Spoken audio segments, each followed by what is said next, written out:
in my heart love till now. It's held up as the greatest romance in the history of narrative. If the things they're saying about each other are true, this is a love story for the ages. They have no f***ing clue.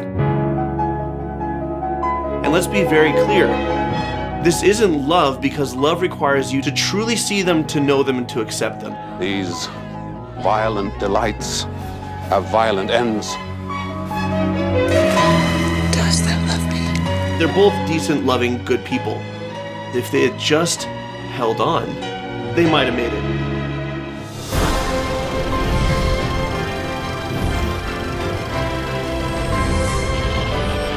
Hello and welcome to Cinema Therapy. I'm Jonathan Decker, licensed therapist who loves movies. This is Alan Seawright, a professional filmmaker who needs therapy. And today we're going to be taking a look at Baz Luhrmann's William Shakespeare's Romeo plus Juliet. Presented by MTV. Presented by MTV. And heroin. This is going to be a toxic or not on Romeo and Juliet as a couple and as a story. Okay. Because it's held up as the greatest romance in the history of narrative, right? Toxic is defined as corrosive and insidious and destructive. Yeah. And so what we're looking at in these toxic or nots is not, is this unhealthy, or are there things about this that could use some work? It's, is this literally destructive and corrosive? To smooth that rough touch with a tender kiss. Good pilgrim, you do wrong your hand too much, which mannerly devotion shows in this. For saints have hands that pilgrims' hands do touch, and palm to palm is holy palmer's kiss.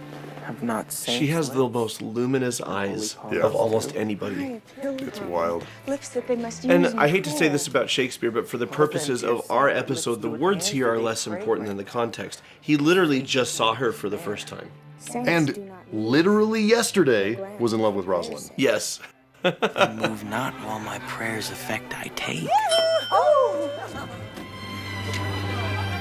And this is their first time they're conversing. 45 seconds ago they started. I love the score to this film though. It really does sell that overwhelming hope and optimism of just finding somebody and thinking this is it. Yeah. Come, it's a ring. Well, this movie not only captures, but in many ways, at least for me, defined the excitement and flash and shine and gloss of young first immediate Yeah, love, infatuation, whatever it is you want to call it. right. And it's not that she has a boyfriend, it's that Is she a Capulet? Ruh-roh. His name is Romeo, and he's a Montague, the only son of your great enemy.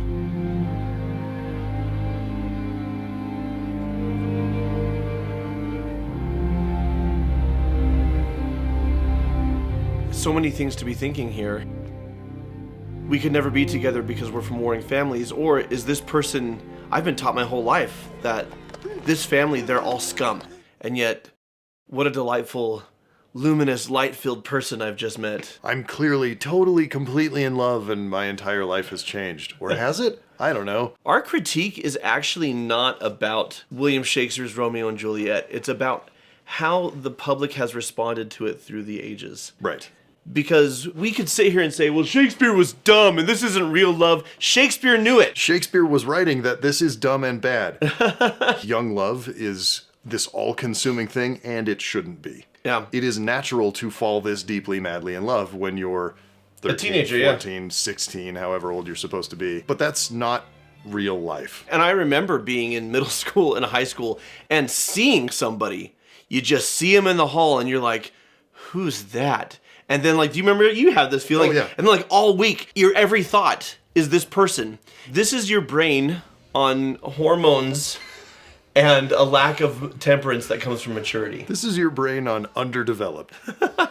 Because this whole story is about temperance. Yes. The need for moderation, the need for control, the need for patience. The families lack temperance with each other. Correct. Which is why they're warring. The lack of temperance leads to viciousness, leads to vendettas, leads to vengeance. The lack of temperance between Romeo and Juliet leads them to throw all caution to the wind instantaneously because it feels so good to meet someone with whom there is an instant attraction. And let's be very clear.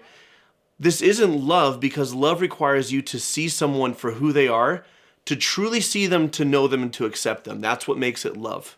Oh, so you're saying you can't actually be in love 30 seconds after you meet someone and you're making out in an elevator? You can't because you can't truly know them yet. What you can have is instant attraction. Absolutely. And oftentimes, people who are in love and who stay in love, it started with instant attraction. With instant attraction. Love at first sight, not real. Love coming from first sight? Yeah. All the time. Yeah. I think that happened with you and Megan. You saw her and you're like... For me? Yeah.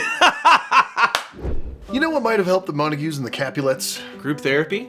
Yes! Or family therapy for Romeo or Juliet to talk to their parents. Yeah, they should have used BetterHelp. If only it had existed in 14th century Italy. Or in 90s Verona Beach. This episode is sponsored by BetterHelp. BetterHelp connects you with a licensed therapist who is trained to listen and give you helpful, unbiased advice. To get started, click the link below or go to betterhelp.com/cinematherapy and fill out the questionnaire to assess your specific needs. You'll get matched with a therapist in most cases in 48 hours or less. And they're committed to helping you find a therapist who's a good fit for you. So you can easily switch to a new therapist at no additional cost if the first one you're matched with isn't a great fit. BetterHelp has a network of over 30,000 therapists with a wide range of expertise. You can also choose a time that's convenient for your schedule. And you can choose how you want to do your therapy sessions, a phone call, video chat, or even via messaging. You can even have your sessions in iambic pentameter if you want. Quoth no. No therapist hath time for that. Over 4 million people have used BetterHelp to start living a healthier, happier life. If you think that you might benefit from therapy, click the link below or go to betterhelp.com/cinematherapy. You'll get 10% off your first month of BetterHelp so you can connect with a therapist and see if it helps you. Soft. What dog through yonder window breaks? Wait, why are you breaking through a window?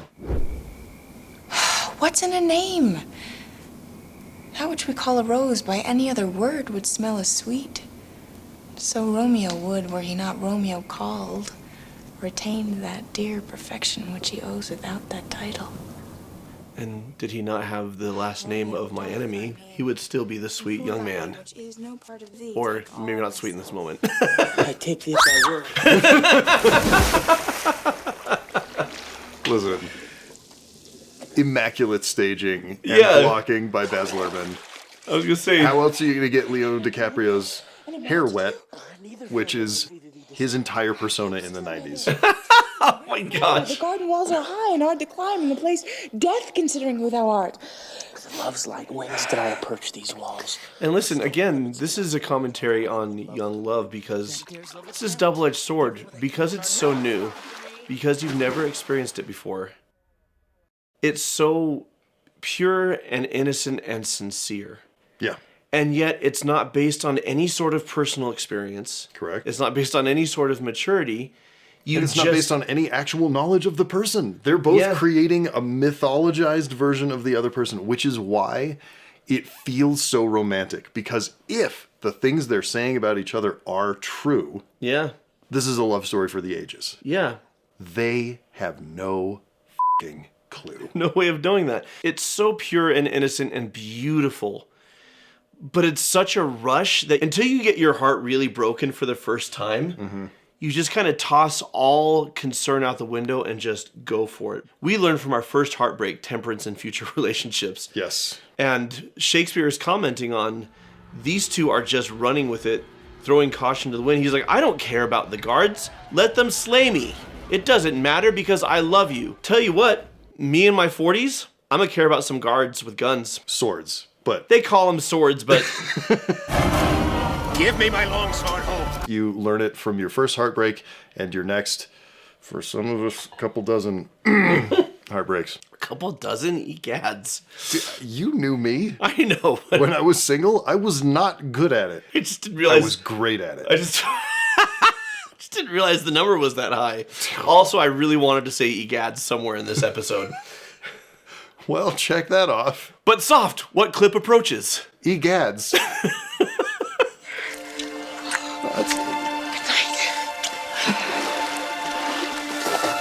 Again, because with age and experience...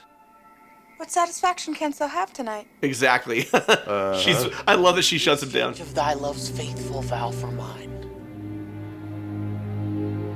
Oh, it's romance, see? It's just about the faithful. That's to request it.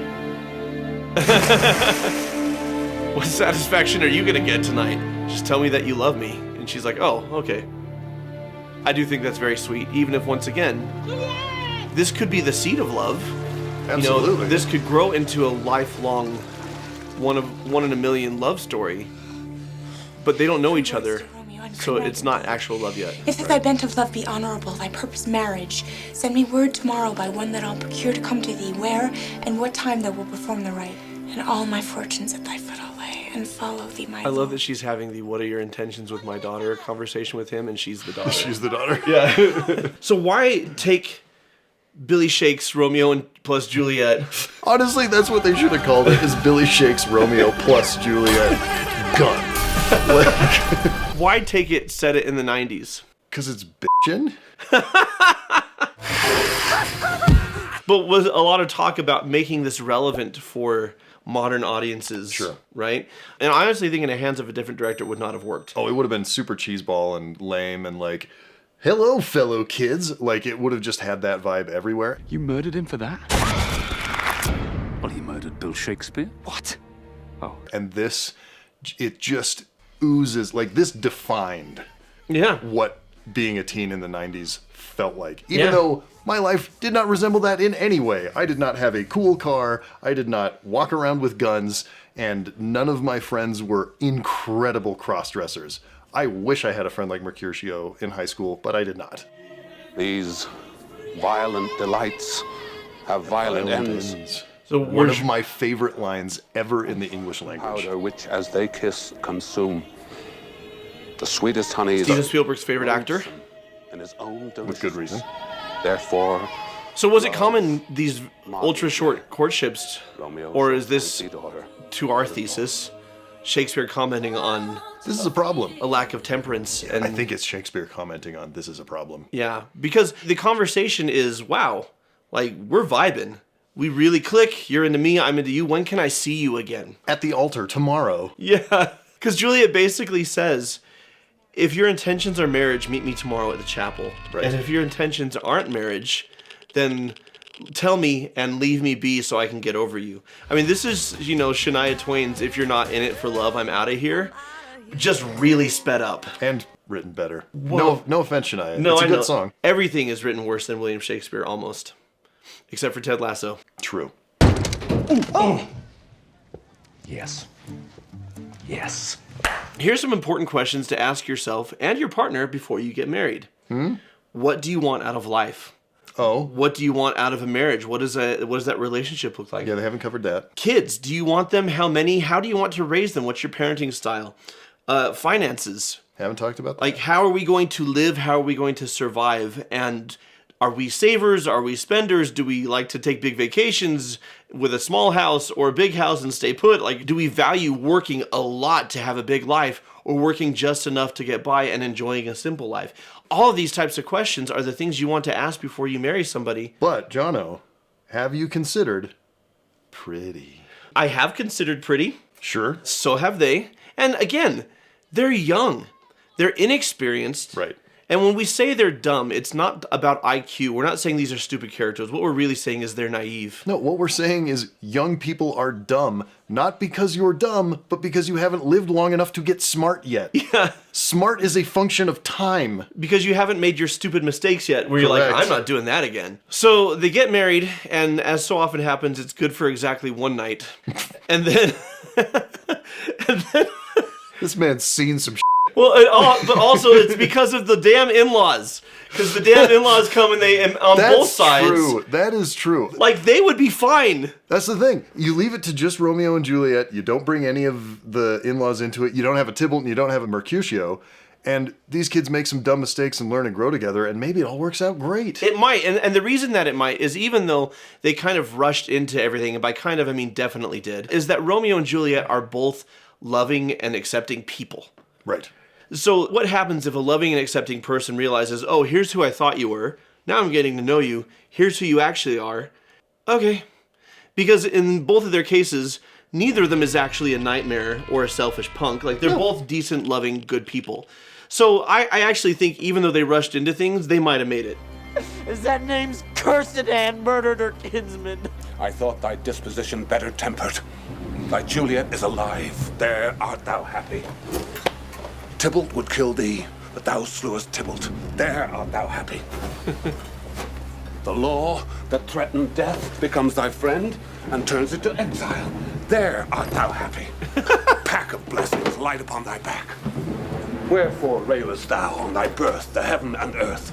Since birth and heaven and earth, all three do meet in thee at once. Sir, a ring my lady bid me I give you. love that entire exchange. Yeah. Oh, well, my comfort is revived by this. In modern verbiage, count your blessings, man. Get thee to thy love as was decreed. Ascend her chamber, hence and comfort her. How you make haste? But look thou, stay not till the watch be set, for then thou canst not pass to Mantua, where thou wilt live, till we can find a time to blaze your marriage, reconcile your friends, beg pardon of the prince, and call thee back with 20, 100,000 times more joy than thou wentst forth in lamentation. Just put up with it for a little while, dude, and then you're set. Juliet still loves you even though you murdered her cousin. Yep. Be happy. Someone tried to kill you, you killed him first. Be happy. The law could put you to death. Instead, it's just kicking you out of town. What are you complaining about? Just go live in Mantua in a weird trailer in a dusty hellscape, apparently. And then come back in a little while and you're going to be super happy. But to my point about temperance, maturity, and experience versus inexperience, the priest has the benefit of years. He has experienced enough hardship that has turned to joy, or difficulty that has passed and then there is a new day, to know that if Romeo just waits it out, things are going to turn up for him. They'll be fine. And not only that, he's like, and I will help you get there. I will help you get there. Your lady's maid will help you get there. Yeah, Romeo's impetuousness and Juliet's lack of temperance, they're both on the same page, are causing them to make rash, hasty decisions based on the emotion of the moment. Right. Because this is adolescence. What's happening now is what truly matters. So many adolescent tragedies happen because of a lack of temperance and a lack of experience to know that this moment is going to pass. Yeah. And I remember when I was a teenager, like whatever's happening today or this week was all encompassing. And now at 43, when I'm having a really hard time, I'm like, this sucks for now. Yeah. You know? Well, and looking back on the things that were just not survivable as a teen, they're a blip that I remember Yeah. barely. Yeah. Or in the case that they happen to be something truly monumental and big, you look at how they shaped you now. Yeah. And this is the priest giving him a warning.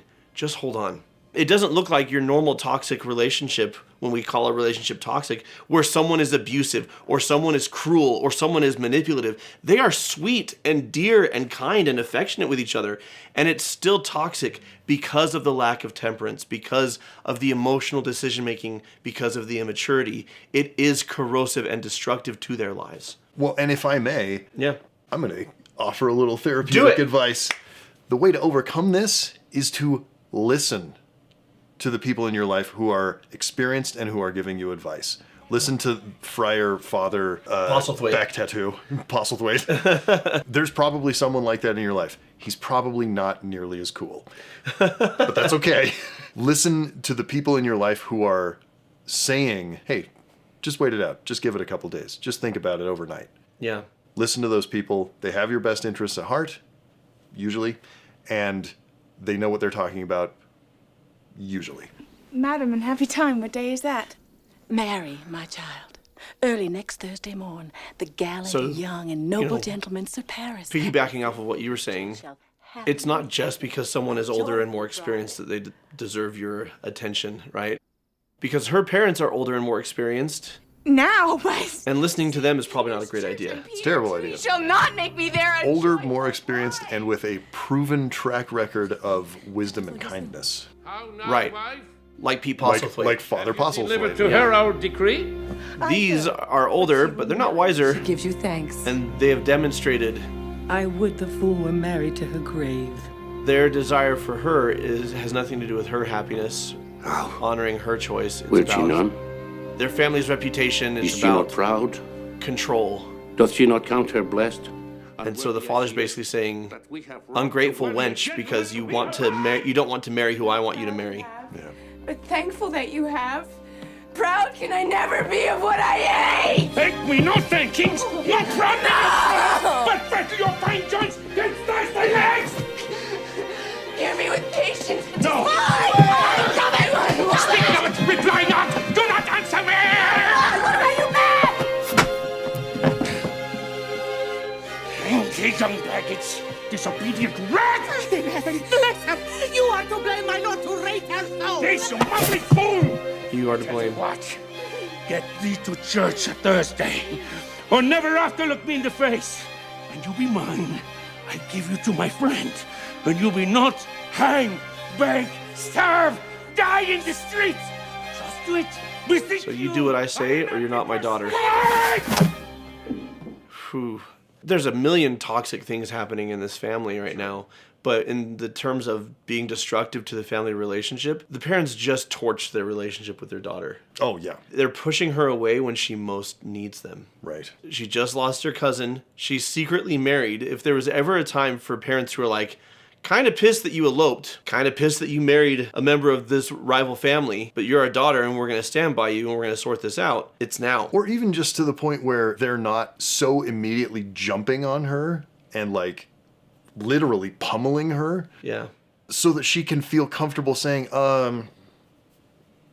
I did something. Awkward. I got married. Whoopsie. Yeah. Toxic? Yes. Oh, you the doors to breath. So I guess we should trigger warning here based on what's going on in the story. Though it's not a spoiler warning. I feel like if you've lived on planet Earth, you're aware. You know what happens at the end of Romeo and Juliet. Right. So he, of course, believes that she has died, so he takes poison. I love, it's so tragic the way she wakes up happy to see him. Yeah. And then she's like, wait a second. Dateless bargain. Too engrossing. How it's often staged is she's not awake yet. Right. They don't have this moment of, Romeo. like, he's dead and she wakes up and finds him. And It instead, says Romeo.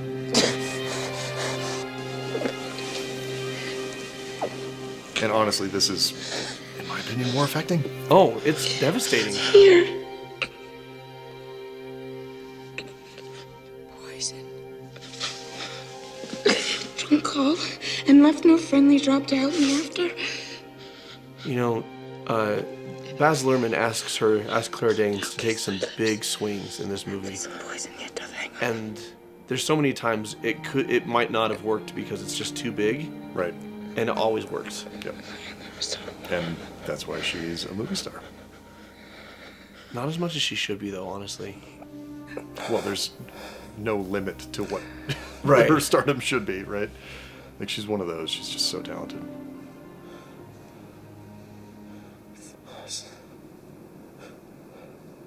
With a kiss.